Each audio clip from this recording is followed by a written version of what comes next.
Title अपने नाम करने वाला गाजा दोस्तों आज जंग का मैदान बना हुआ है। उत्तरी गाजा में इजरायली सेना ने अपने पैर पसार दिए। लगातार फायरिंग, गोला बारूद के धमके और दिल दहला देने वाले हमले, गिरती बिल्डिंग्स और लोगों के बीच दहशत का माहौल हर किसी की रूह कपा देने वाला है। जहां इजरायली सेना हमास के लोगों को मार गिराने में लगी हुई है, वहीं हमास के लड़ाके छुपते छुपाते इजरायली सेना का सांस लेना, एक कदम आगे बढ़ाना मुश्किल से भी मुश्किल बना रहे हैं। इसमें जीत किसकी होगी? क्या इजरायली सेना की कब्रें गाजा में बनेगी या फिर हमास के लोगों का शमशान कहलाएगा गाजा? क्या सच में इजराइल के गोला बारूद के गोदाम खाली पड़े हैं? इजराइल ने वो क्या बड़ा ऐलान किया है जिसे सुनकर हर किसी के कान खड़े हो गए हैं? सवालों का ये सिलसिला खत्म करके आइए इनके जवाब ढूंढने की कोशिश करते हैं दोस्तों। फ्रेंड्स, इस जंग ने इतना विकराल रूप ले लिया है कि हर किसी को इस युद्ध के खत्म होने का बेसब्री से इंतजार है कि कब ये युद्ध खत्म हो और गाजा के लोग इस मुश्किल वक्त से निजात पाए, क्योंकि इजराइल और हमास की दुश्मनी के बीच गाजा के मासूम लोग ही पिसते हुए नजर आ रहे हैं। किसी ने अपना परिवार गंवा दिया है तो कोई अनाथ बनकर इधर उधर घूम रहा है। लेकिन इतना सब कुछ होने के बाद भी हमास संगठन का कहना है कि हम इस युद्ध को स्थायी रखेंगे। यानी इस जंग की तो अभी शुरुआत हुई है, खेल तो अभी बाकी है, लेकिन कब तक? आखिर कब तक इस युद्ध का अंत होगा दोस्तों, ये कोई भी नहीं जानता। जहां इजराइल भी पहले जमीनी हमला करने में आनाकानी कर रहा था और कुछ सोच कर या कहें कि दूसरे देशों की धमकी के चलते उसने जमीनी हमले को रोक रखा था, अब वो भी सभी बंदिशों से आजाद होकर जमीनी हमला करने के लिए तैयार हो गया है। और इसका घातक रूप आप उत्तरी गाजा में देख सकते हैं, जहां एक के बाद एक दिल दहला देने वाले हमले किए जा रहे हैं। लेकिन यहाँ पर हमास के लड़ाके भी कुछ कम पड़ते हुए नजर नहीं आ रहे हैं, बल्कि मिट्टी मलबे में तब्दील हुए गाजा में थर्ड वर्ल्ड वॉर जैसी जंग छिड़ी हुई है। और हमास के लड़ाके भी इन टूटी गिरती धराशायी बिल्डिंग्स का सहारा लेकर इजरायली सेना पर वार कर रहे हैं। यहाँ तक कि दोस्तों घरों के अंदर छुपकर इजरायली सेना को निशाना भी बना रहे हैं। उत्तरी गाजा में इजरायली सेना ने डाका डाल दिया है। इसने उत्तरी छोर से आगे बढ़ते हुए कई किलोमीटर दूर तक यानी कि दक्षिण गाजा तक को अपने निशाने पर लेने का फैसला किया है और इसके लिए खास ऑपरेशन भी जारी है।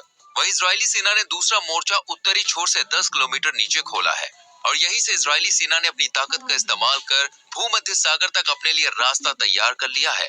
आपको बता दें कि पूरे गाजा की जो सबसे ज्यादा आबादी रहती है वो इलाका उत्तरी गाजा है, जो कि अब इजरायली सेना के निशाने पर लगा हुआ है।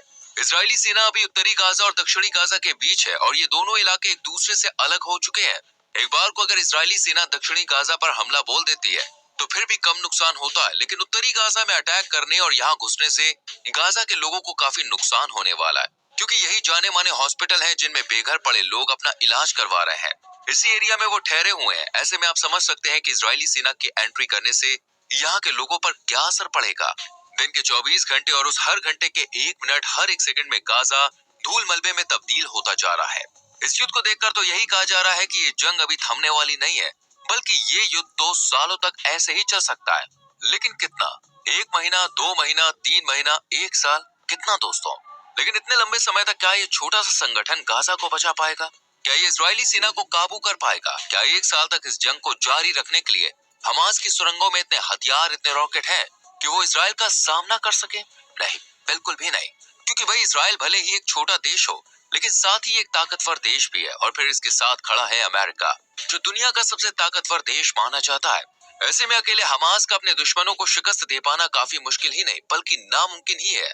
इसलिए हमास अरब देशों से आगे आने की गुहार लगा रहा है ताकि वो उनके सपोर्ट से अपने दुश्मनों को नस्ते नाबूद कर सके। इस टाइम गाजा का आलम यह है कि अगर जरा सी भी कुछ गड़बड़ या हलचल होती हुई नजर आ रही है तो इजरायली सेना उसे बम से उड़ा रही है, फिर चाहे वहां पर कोई इंसान हो या फिर कोई जानवर। इजराइल अब पूरे जोश के साथ मैदान में उतर चुका है। उत्तरी गाजा और दक्षिणी गाजा का आपस में कांटेक्ट खत्म कर खुद इनके बीच दीवार बनी इजराइल की सेना हमास के लड़ाकों को हर चप्पे चप्पे पर तलाश रही है और घरों में घुसकर हमास के लोगों को ढूंढ ढूंढ कर मारा जा रहा है। इस सेना ने तो दोस्तों हमास के ठिकानों को भी खोद निकाला है। जी हाँ, हमास जिन सुरंगों का इस्तेमाल अपने बचाव में करता था वहां तक भी इजरायली सेना घुस गई है और उनके हथियार रखने वाले इलाके भी अब इजराइल के निशाने पर ही हैं। यानी इजरायली सेना ने गाजा पट्टी में कोहराम मचा दिया है। ना तो अब हमास के लोग इनसे बच सकते हैं और ना ही किसी जगह छुपकर चैन की सांस ले सकते हैं। लगातार दोस्तों यहाँ पर बमों की बारिश हो रही है। इजराइल के टैंक्स गाजा में घूम रहे हैं।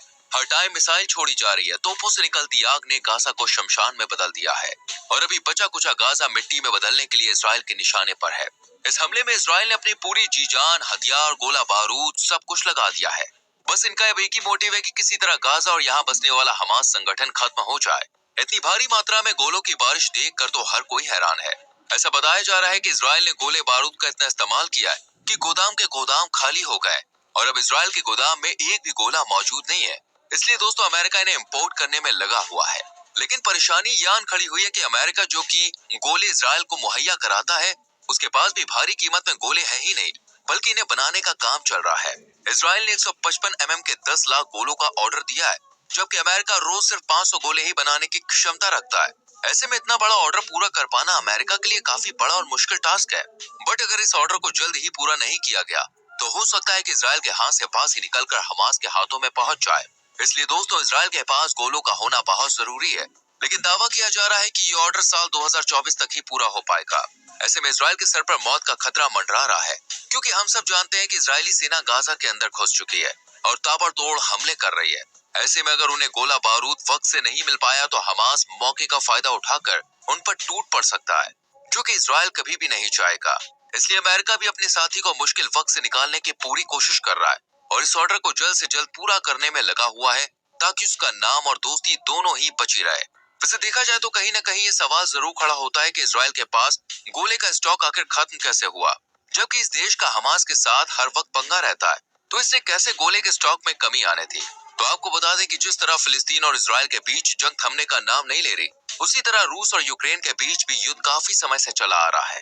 अब क्योंकि अमेरिका यूक्रेन का साथी है तो उसने इजराइल के गोले को यूक्रेन की मदद के लिए पहुंचा दिया, जिस वजह से इजराइल को अब गोले की कमी से जूझना पड़ रहा है।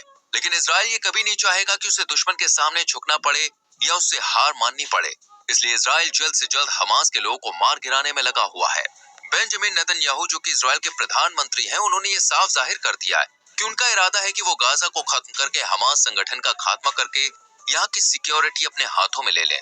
अभी इजराइल की तरफ से ये क्लियर नहीं किया गया कि गाजा को तबाह करने के बाद ये किसके हाथों में जाने वाला है या कौन इस पर हुक्म चलाएगा। लेकिन हाँ दोस्तों, इजराइल के प्रधानमंत्री ने ये दिलासा दिया है कि इस वॉर को जीतने के बाद यहाँ की सिक्योरिटी की जिम्मेदारी उनकी ही होगी। यहाँ के लोग, उनकी सुरक्षा, हर एक चीज की जिम्मेदारी इजराइल उठाने के लिए बिल्कुल रेडी है।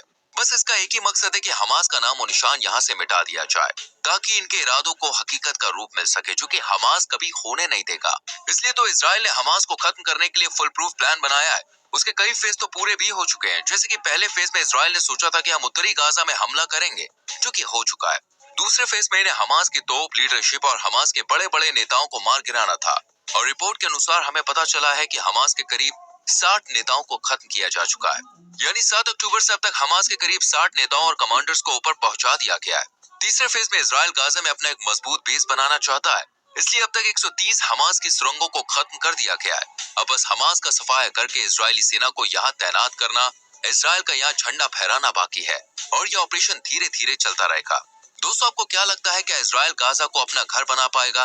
क्या दूसरे मुस्लिम देश यूं ही तमाशा देखते रह जाएंगे?